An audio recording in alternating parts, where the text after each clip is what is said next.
गेली गे वादा तोड़ देली गे जाके दोसरे से नाता तू तो जोड़ लेली गे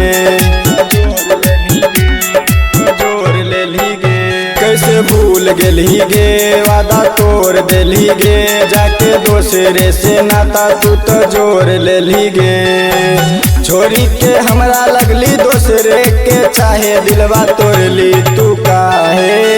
गे छोरी दिलवा तोड़ली तू काहे गे छोरी दिलवा तोड़ली तू काहे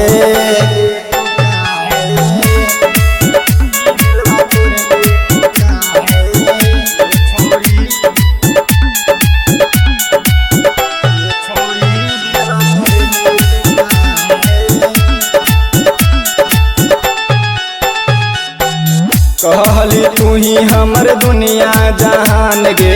जान जान कही छोड़ी ले लही जान गे छोड़ी कहली तू ही हमर दुनिया जहान गे जान जान कही छोड़ी ले लही जान गे अपन बना के छोड़ली बीचे गे राहे दिलवा तोड़ली तू काहे गे छोरी दिलवा तोड़ली तू काहे गे छोरी दिलवा तोड़ली तू काहे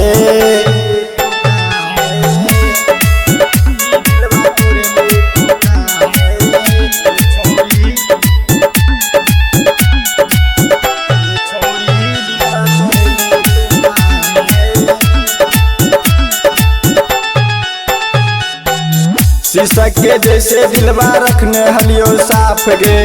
करतो ने कबो रंजन तोरा के माफ गे छोरी